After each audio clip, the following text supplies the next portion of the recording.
Message to Gen Z and a generation in search of love. To every young soul scrolling, watching, celebrating, questioning. This is not a message of hatred, not a message of judgment, but a message of awakening. Because something sacred is being slowly replaced, and most people don't even realize it. Today, the world celebrates a day and calls it love. A single date, a single moment, a single performance. But love, as defined by God, was never meant to be seasonal, temporary, or consumable. Valentine's Day has become more than a celebration.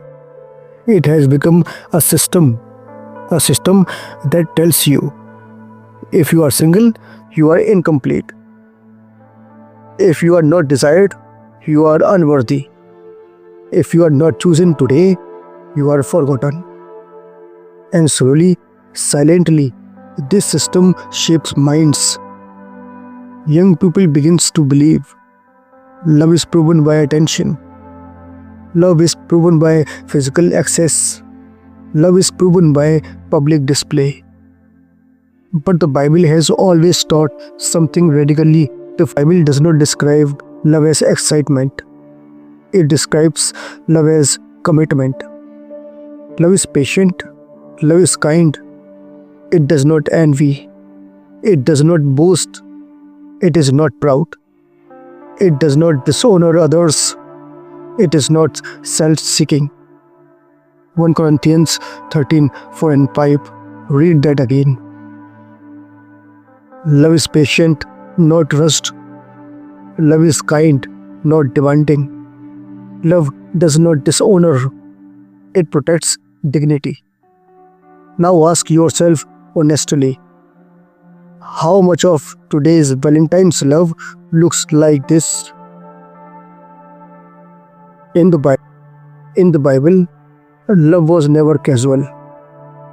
Adam did not date Eve.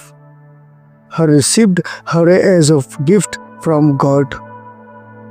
Therefore, a man shall leave his father and mother and be joined to his wife, and they shall become one flesh. Genesis 2:24. Love began with responsibility, not recreation. But today's culture has reversed the order.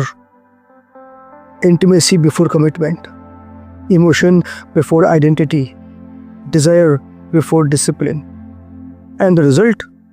Confusion, broken trust, emotional exhaustion. Look at Samson. He was very strong. He was chosen. He was gifted.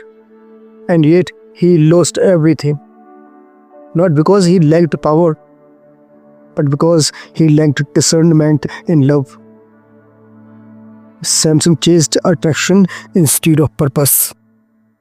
He gave his strength to someone who did not protect his calling. And the Bible records his tragedy clearly.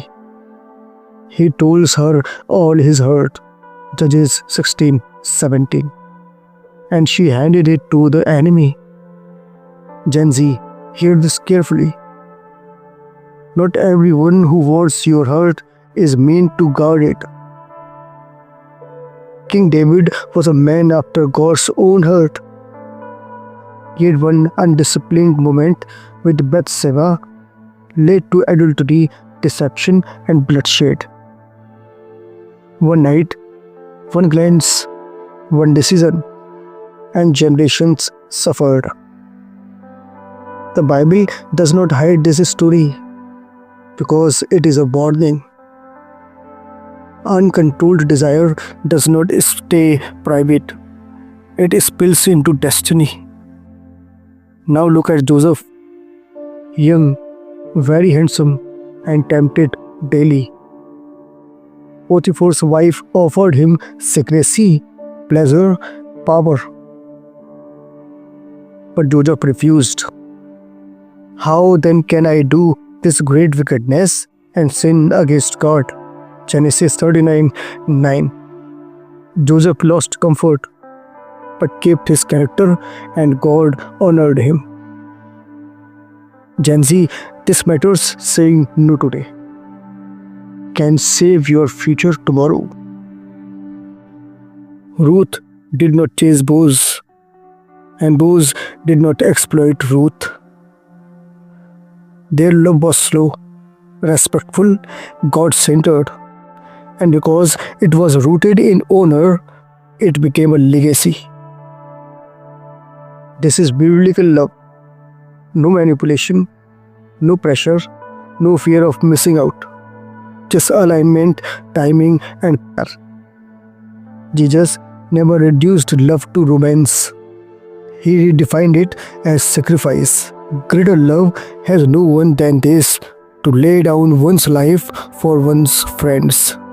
John 15:13. Jesus loved without using. He served without touching. He restored without possessing. Love, according to Christ, is about giving life, not taking pleasure. You are not weak because you feel deeply. You are not wrong for wanting love, but you are being misled. If you believe love must be proven in one night, you don't need a Valentine. You need vision. You don't need constant attention. You need an identity. You don't need to be desired by many. You need to be chosen by God. The Bible says, wide is the gate and broad is the road that leads to destruction, and many enter through it. Matthew 7:13. Just because something is popular does not mean it is right. Just because everyone is doing it does not mean it will heal you. Trends expire, consequences don't. This is not a call to hate Valentine's Day. It is a call to rise above shallow definitions of love. Be the generation that chooses purity in a polluted culture, chooses patience in a hurried world, and chooses purpose over pleasure. Before you celebrate a day, ask yourself, is my love aligned with God's truth? Is my desire disciplined by wisdom? Is my heart protected or exposed? Return to God's definition of love, not culture's counterfeit. Guard your heart, build your character, and prepare for a love that lasts longer than trends. Love was never meant to be loud for a moment and silent forever. Purest love is not found in candles and roses, but in obedience, patience, and purpose. Don't ask, will you be my Valentine? But ask, will I become the kind of person God can trust with real love? Because eternal love does not belong to a day, it belongs to those who choose truth over temptation. Like this video so it reaches someone who needs it today. Subscribe to this channel for more messages that heal, awaken, and strengthen the soul. And in the comments, share your thoughts. Tell us what real love means to you, or text someone who needs to hear this reminder. Let's build a community that chooses depth over trends, truth over temptation, and love that lasts longer than a moment. Your one like, one comment, and one share might be the reason someone chooses the right path today. Stay rooted, stay real, stay rising. God bless you.